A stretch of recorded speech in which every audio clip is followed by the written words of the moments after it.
খুবেই ভাল পৰিৱেশ কোকৰাঝাৰ লোকসভাত। আমি কোকৰাঝাৰ লোকসভাত বিভিন্ন ঠাইত আমি প্ৰচাৰ কাৰ্য চলাই আছোঁ আৰু ৰাইজৰ যি সমৰ্থন দেখা পাইছোঁ সেই সমৰ্থনে প্ৰমাণ কৰিছে যে কোকৰাঝাৰ লোকসভাত AGP, BJP আৰু UPPL দলৰ প্ৰাৰ্থী, সমৰ্থিত প্ৰাৰ্থী আমাৰ MLA তেখেতে বিপুল ভোটত আমাৰ জয়যুক্ত হ'ব।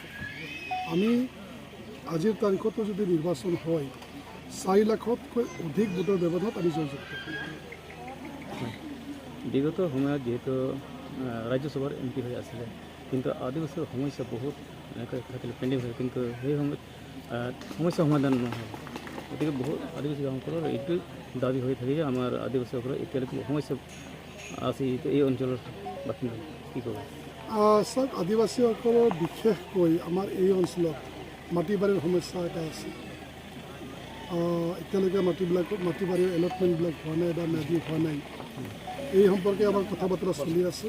আমাৰ যিটো ফৰেষ্ট এক্ট আছে 2006, এই ফৰেষ্ট এক্টৰ এটা সংশোধনী কৰি ফালে আদিবাসীসকলকো লেণ্ড পাট্টা দিয়াৰ কথা আমাৰ চৰকাৰে বিবেচনা কৰিছে।